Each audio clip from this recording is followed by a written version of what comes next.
우리 기독교 신앙에서 성경, 하나님의 말씀, 그 설교 이런 것들과 연관해서 아주 중요한 5가지 명제, 5문장을 제가 말씀드리겠습니다.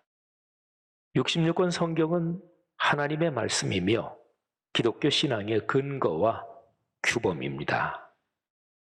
기독교 신앙은 공예배를 통해 이어지며 공예배의 중심이 설교입니다. 설교의 본질은 하나님 말씀의 대언입니다. 말씀을 대언하는 것입니다. 예배의 중심은 말씀의 대언을 통해 하나님을 만나는 것입니다. 교회의 갱신에서 예배의 갱신이 심장이며 그리고 그 길은 말씀으로 돌아가는 것입니다. 자, 성경이 무엇을 말씀하는가? 이거를 제가 얘기를 했는데 이 작업이 끝나면 설교자는 다음 작업을 이어가야 합니다. 성경이 나와 그리고 우리에게 무엇을 말씀하는가를 질문하는 것입니다. 본문에 비추어 오늘날의 나와 우리 상황을 성찰하는 것입니다. 본문에서 그리스도인으로 살아가는 우리의 본분을 다시 한번 깨닫고 그리스도인다운 그 본분에 걸맞은 삶을 결단하는 것입니다. 자, 여기에서 중요한 것이 성경이 무엇을 말씀하는가를 살피고 깨달은 것을 먼저 설교자 자신에게 적용하는 것입니다. 설교자며 목회자이기 이전에 한 사람의 그리스도인이며 하나님의 자녀로서 설교자가 말씀에 비추어 자신을 살피는 것입니다. 이것이 참 중요합니다. 이 작업이 진지하고 정직하지 않으면 설교자이기 이전에 그리스도인으로서 신앙이 망가집니다. 이 작업을 지속적으로 훈련하지 않으면 목회자는 필시 타락하고 맙니다. 말씀이 삶으로 이어지지 않으니 목회자 또는 설교자이기는커녕 그리스도인답지도 않게 됩니다. 그러니까 종교 전문가, 종교 기술자가 되는 거죠. 신앙이 망가진 그리스도인이 설교자로서 설교하니 그 설교가 교회에 덕이 될 리가 없습니다. 자, 설교자는 설교를 준비하는 모든 과정에서 말씀에 비추어 먼저 자신을 성찰하고 신앙인으로서 자신이 결단한 후에 그 후에 설교자는 비로소 이 말씀이 우리 교회 성도들 회중에게 어떤 의미가 있는지 묻기 시작하는 거죠. 그리고 특별히 그리스도인뿐만이 아니고 그러니까 설교자가 이미 예수 믿고 있는 사람들만을 염두에 두고 있으면 그는 잘못된 거예요. 그리스도인뿐 아니라 이 시대의 모든 사람들, 이 세상의 모든 사람을 하나님의 마음과 그리스도의 사랑으로 끌어안고 또 신앙의 통찰력을 가지고 생각하고 분석해야 합니다. 목회자 자신이나 자신이 목회하는 교회, 그 성도들, 이게 당연히 설교를 전해야 될 중심 대상이지요. 하지만 그것만을 대상으로 하면 안 되지요. 한국교회 전체, 또 오늘날의 세계 전체를 염두에 두고 그리고서 말씀을 묵상해야 합니다. 그리고 거기에서 깨달은 것을 회중에게 담대하게 전해야 합니다. 제가 지금까지 말씀드린 이런 과정에서 설교자가 적어도 자기 의식으로 자기가 지금 생각하고 있는 그런 차원에서 진실하고 성실하게 여기까지 왔다. 그리고 여기에서 깨달았다. 그러면 그 깨달은 것은 담대하게 전해야 됩니다. 거기에서 타협하면 안 됩니다. 자, 성경이 무엇을 말씀하는가? 이 작업하고 성경이 나와 우리에게 무엇을 말씀하는가? 이 2단계를 말씀드렸죠. 이 2단계의 작업이 끝나면 마지막으로 이제 한 단계가 남아 있습니다. 나와 우리는 어떻게 살 것인가? 이거를 물어야 합니다. 실천과 행동의 문제지요. 인격과 일상의 문제지요. 어떻게 사느냐 하는 문제입니다. 아직 예수님을 주님으로 믿지 않는 사람들과 세계 전체는 그리스도인의 삶을 보고 기독교를 판단합니다. 예수 믿지 않는 사람들이 그렇지 않아도 바쁜 세상에 신앙을 갖지 않은 사람들이 성경을 읽겠어요? 또는 기독교에 대해서 공부를 하겠어요? 특별한 경우 아니면 그런 일은 없을 거 아니겠어요? 그러니까 기독교가 어떤 종교인지, 교회가 어떤 단체인지 세상 사람들은 그것을 알 때 그리스도인의 삶을 보고 판단합니다. 이 삶의 모습이 그리스도인답지 않으면 기독교는 사회에서 신뢰를 얻지 못합니다. 설득력을 갖지 못합니다. 이제 설교의 성경 본문으로 들어가겠습니다. 사도행전 전체 이야기에서 뚝뚝 떨어져 있는 세 구절이 설교 본문입니다. 6장 7절. 하나님의 말씀이 점점 왕성하여 예루살렘에 있는 제자의 수가 더 심히 많아지고 허다한 제사장의 무리도 이 도에 복종하니라. 쭉 넘어가서 12장 24절. 하나님의 말씀은 흥왕하여 더하더라. 19장 20절. 이와 같이 주의 말씀이 힘이 있어 흥왕하여 세력을 얻으니라. 아멘. 여러분, 이 세 구절에 공통적으로 나오는 단어가 있습니다. 우리 한글 번역으로 얼른 봐도 말씀이 공통적이지요. 그 다음에 이 말씀이 하여튼 강력하게 활동하고 그리고 영향을 끼친다, 이런 표현도 세 구절에 다 공통적이죠. 그런데 헬라어로 보면 사도행전 28개 장의 전체 흐름에서 아주 중요한 단어, 이 사도행전의 중심축이 되는 단어가 똑같은 게 세 개가 다 나옵니다. 그게 아욱사노라는 단어입니다. 제가 지난 주일 설교에서 집중적으로 말씀드렸죠. 아욱사노, 하나님의 말씀에 담긴 힘이 그리스도인의 삶과 교회의 사역에서 살아 움직이고 그리고 영향력을 발휘한다, 이런 뜻을 가진 단어입니다. 6장 7절에서 왕성하다 이렇게 번역이 됐고, 그리고 12장 24절과 19장 20절에서는 흥왕하다 이렇게 번역이 됐어요. 근데 헬라어로는 이 세 군데가 다 똑같은 단어입니다. 아욱사노. 말씀이 살아 움직인다, 이것은 하나님께서 그 현장에 함께 계시면서 일하신다, 이 뜻하고 똑같은 겁니다. 또는 사람의 모습으로 세상에 오신 하나님, 십자가에 달려 돌아가시고 사흘 만에 부활해서 승천하신 하나님, 그 하나님이신 예수 그리스도께서 바로 거기 계시다, 성령님을 통해서 그 현장에 함께 계시다, 이거하고 똑같은 말입니다.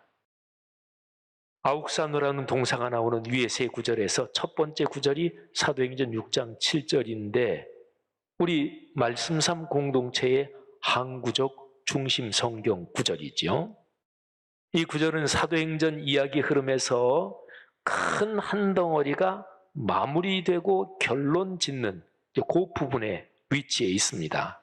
그러니까 1장 1절부터 6장 7절까지가 사도행전에서 크게 한 덩어리입니다. 예루살렘 교회 이야기입니다. 근데 여기에 마무리되는 6장 7절이 예루살렘 교회가 절정으로 부흥한 모습, 그 모습을 6장 7절이 담고 있는 거예요. 하나님의 말씀이 점점 왕성하여 예루살렘에 있는 제자의 수가 더 심히 많아지고 허다한 제사장의 무리도 이 도에 복종하니라. 아멘. 말씀이 그리스도인의 삶에서 작동하여 그리스도인의 인격이 예수님의 성품을 닮아 변하며 일상이 아름다워지는 것. 이로써 그리스도인 공동체가 사회에서 소금과 빛의 역할을 하면서 사회적 약자를 돕고 평화를 만들어가는 것. 그래서 교회 공동체가 사회적 신뢰를 받으며 예수 그리스도의 복음을 설득력 있게 전하는 것. 이게 부흥의 본질입니다. 제가 지금 세 덩어리로 아주 자세하게 꼼꼼하게 표현한 이것이 말씀이 살아 움직인다, 말씀이 왕성하다, 아욱사노, 요 단어의 본질, 알맹이입니다. 그리고 그 뒷부분에 교인 수가 늘어나고 재정이 늘어나고 뭐 그러면 자연스럽게 건물이 더 큰 건물이 필요하겠지요. 교회가 사회적으로 이런저런 좋은 일을 많이 하겠지요. 이거는 부흥의 알맹이에 따라오는 부흥의 결과입니다. 그러니까 알맹이 결과, 요 본질하고 결과, 이거를 혼동하면 안 돼요. 본질, 알맹이, 그 심장은 말씀이 살아 움직이면서 거기에서 그리스도인이 변하고 아름다운 성품을 갖고 사회적 신뢰를 얻고 어려운 사람 돕고, 이게 이제 본질이고, 그것 때문에 결과적으로 사람들이 야, 교회 좋은 곳이네. 나는 교회 다니지 않아도 아이고 우리 동네 저 교회가 있어서 늘 좋아. 이게 이제 그 결과입니다. 아욱사노 이 단어의 절정은 말씀이 살아 움직인다. 이게 바로 아욱사노, 이거의 절정의 심장이고요. 그리고 물론 그 결과도 포함합니다. 자, 이것을 가리켜서 말씀 삶 운동이라고 표현할 수 있습니다. 초대교회 중에 초대교회인 예루살렘 교회가 바로 이렇게 아름다웠습니다. 역시 초대교회입니다. 그래서 기독교 역사에서 교회가 약해지고 병들고 타락할 때마다 신앙의 선진들은 초대교회로 돌아가자 이렇게 외치고 기도했던 거지요. 자, 사도행전 6장 7절. 그러면 그 이후에는 내용이 어떤가? 6장 7절 이후에는 복음의 말씀이 예루살렘을 넘어서 온 유대와 사마리아 지역으로 이제 퍼져나갑니다. 자, 이스라엘 땅을 잠깐 설명드리면 남북으로 길쭉한데요. 남쪽부터 보겠습니다. 예루살렘 도시를 포함한 남부지방이 유대지방, 그 다음에 그 위에 중부지방이 사마리아, 그리고 맨 위에 북부지방이 갈릴리, 이렇게 됩니다. 사도행전 6장 7절이 말씀 삶 운동이 예루살렘 교회에서 절정을 이룬 모습인데, 12장 24절 아욱사노 이 동사가 나오는 두 번째 구절 12장 24절은 유대, 사마리아, 갈릴리를 포함한 이스라엘 전체 교회가 말씀 삶 운동의 절정에 이른 모습을 담고 있습니다. 자, 12장 24절, 이게 전체 이스라엘의 부흥을 표현한 것이다. 요거를 알려주는 그 구절이 있어요. 앞에 나오는데요. 9장 31절입니다. 자, 9장 31절을 들어보세요. 그리하여 온 유대와 갈릴리와 사마리아 교회가 평안하여 든든히 서가고 주를 경외함과 성령의 위로로 진행하여 수가 더 많아지니라. 아멘. 근데 9장 31절이 아욱사노 동사가 나오는 12장 24절하고 사도행전 이야기에서 이게 쫙 연결이 됩니다. 근데 이제 가운데 좀 이게 한참 떨어져 있어서 이 두 개가 연결되어 있다는 것이 보통 성경을 읽을 때는 잘 들어오진 않아요. 이 가운데는 뭐가 있느냐? 이방인 백부장 고넬료의 집에 성령이 내리시는 사건, 이 사건을 중심해서 뭐 앞부분에 베드로가 쭉 전도하는 이야기가 나오고, 뒤에 그 헤롯 왕이 하나님이 치셔서 죽는 사건, 뭐 이런 게 있습니다. 근데 이 사건들은 이스라엘을 넘어서 그리고 아시아 전체로, 그러니까 이제 이스라엘 범위 밖으로 복음이 전파된다. 사도행전 12장 24절 이후가 그 얘기거든요. 그런데 그 이야기를 준비하는 징검다리 역할을 하는 거예요. 그러니까 9장 31절에서 유대, 갈릴리, 사마리아 온 교회가 말씀으로 강력해진다. 그리고 나서 이 온 전체 지역 밖으로 복음이 이제 퍼져나간다. 그 이야기를 고넬료 가정에 성령이 내리는 요거를 얘기하는 거예요. 이제는 밖으로 퍼져나간다. 그러면서 12장 24절에 아욱사노라는 동사가 나오면서 이스라엘 전체 교회가 최고로 부흥된 모습을 말씀하는 거지요. 자, 그러면 9장 31절하고 12장 24절 요 두 개를 한번 직접적으로 연결해서 제가 한번 읽어보겠습니다.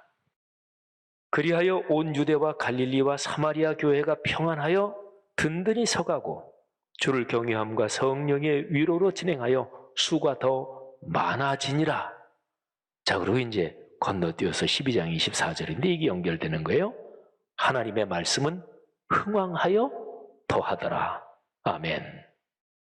사도행전 1장 8절의 기록처럼 복음이 예루살렘에서 시작돼서 땅 끝까지 힘차게 강물처럼 계속 쫙쫙 흘러가는 그런 과정을 그린 거죠.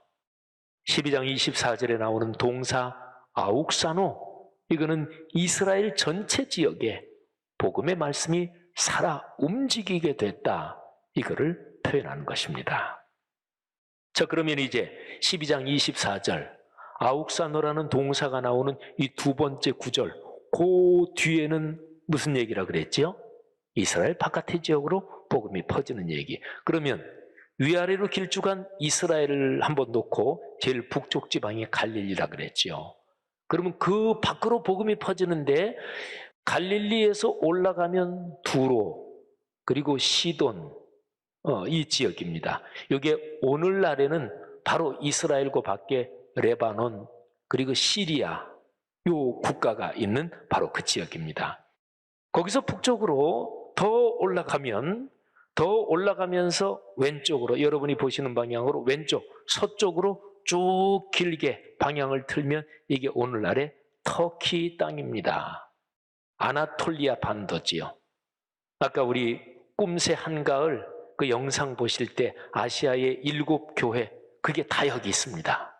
쭉 아나톨리아 반도로 가서 저 서쪽쯤으로 많이 가서 거기에 아시아 7교회가 다 있습니다.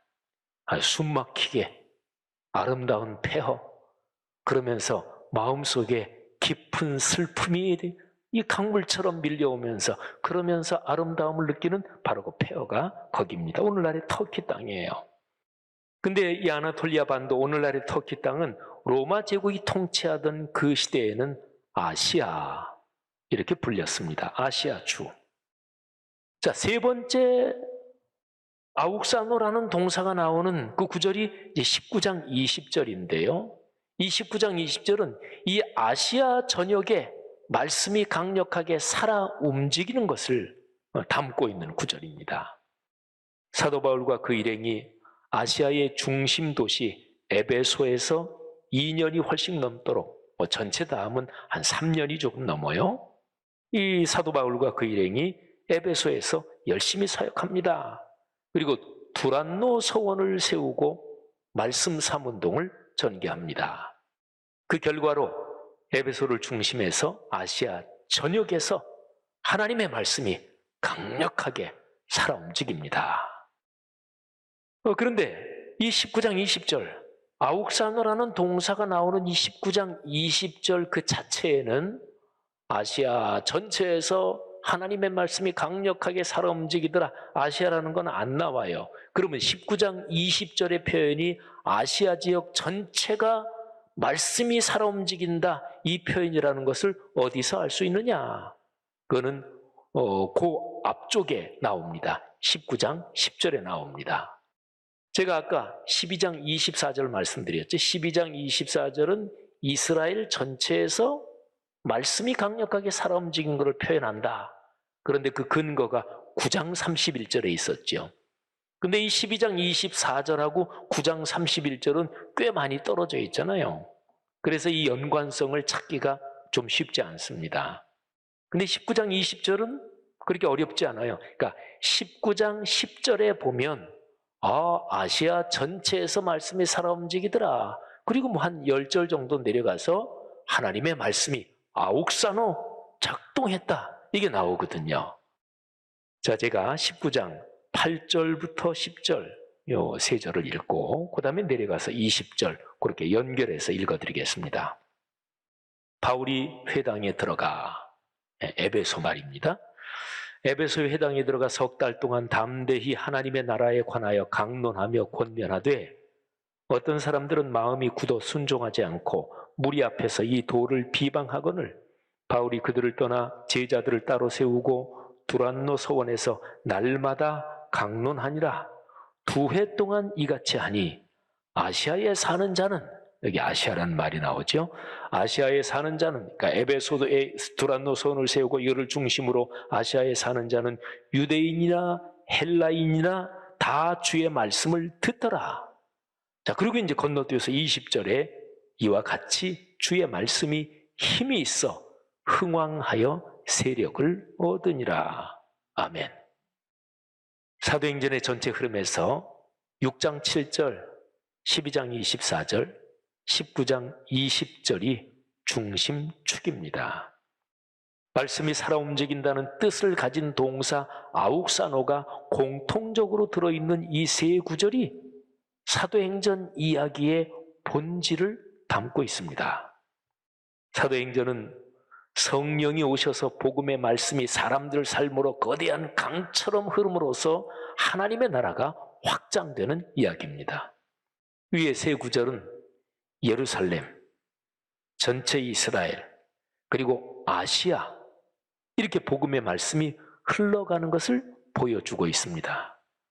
사도행전 19장 20절 이후 이야기의 흐름은 이제 로마로, 19장 21절에 바로 그게 나와요.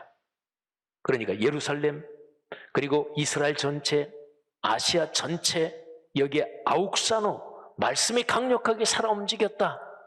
그러면 그 다음 목표는 로마, 그러니까 21절에 바로 나오는데요.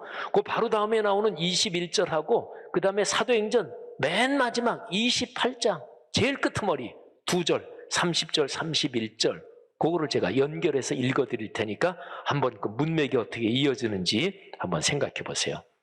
이 일이 있은 후에 바울이 마게도냐와 아가야를 거쳐 예루살렘에 가기로 작정하여 이르되 내가 거기 갔다가 후에 로마도 보아야 하리라 하고 내가 예루살렘에 올라갔다가 로마로 간다. 이게 이제 바울의 이야기 21절입니다. 자, 그리고 쭉 건너가서 사도행전 제일 마지막 28장 마지막 2절 30절 31절 들어보세요. 바울이 드디어 가요. 바울이 온 이태를 만 2년을 자기 셋집에 머물면서 로마로 갔어요. 로마에서 셋집을 하나 얻어서 머물면서 자기에게 오는 사람을 다 영접하고 하나님의 나라를 전파하며 주 예수 그리스도에 관한 모든 것을 담대하게 거침없이 가르치더라. 아멘. 여러분이 맨 마지막 표현에서 주 예수 그리스도에 관한 모든 것을 가르치더라, 주 예수 그리스도에 관한 모든 것, 이거를 다른 말로 두 글자로 바꾸면 말씀, 이렇게 되는 거예요. 바울이 세계의 중심지 로마에 가서 뭘 했다고요? 말씀을 전했다고요. 로마는 당시 세계의 중심입니다. 유명한 말이 있죠. 모든 길은 로마로 통한다. 그랬습니다. 모든 길의 당시의 목표는 로마였습니다. 모든 길은 로마에서 시작됩니다. 그리고 전 세계가 연결됩니다. 복음의 말씀이 정확하게 그곳을 향합니다. 19장 21절부터 사도행전의 마지막까지는 바울이 예루살렘에 올라갔다가 거기에서 로마까지 가는 이야기입니다. 이게 사도행전 전체의 구도예요. 예루살렘에서 로마까지. 그리스도인 여러분, 성도 여러분, 오늘 제 설교의 내용은 아욱사노라는 동사가 나오는 세 구절이 사도행전 전체의 중심축이다. 이게 오늘 제 설교의 중심 내용입니다. 그러니까 말씀 삼 운동이 사도행전 이야기의 본질입니다. 이 점이 오늘날의 우리에게 어떤 가르침을 주는 것인가요? 한국 교회는 사도행전의 본질을 직시하면서 여기에서 어떤 가르침을 받아야 하는 것인가요? 코로나19 상황에서 한국 교회가 찾아야 할 출구, 걸어가야 할 길은 무엇인가요? 66권 성경 말씀으로 돌아가야 합니다. 말씀 속으로 깊이 들어가서 거기에서 주님을 만나야 합니다. 그리스도인 개인이나 또 여러분들 각자의 가정, 한국교회 전체가 사실은 마찬가지죠. 그래서 하나님의 말씀 거기에서 다시금 그리스도인과 교회가 살아야 할 정신 그리고 방향을 찾아야 합니다. 말씀을 통하여 주님을 더욱 가까이 하기를 권면합니다. 여러분 모두에게 그 복이 넉넉하기를 주님의 이름으로 축복합니다.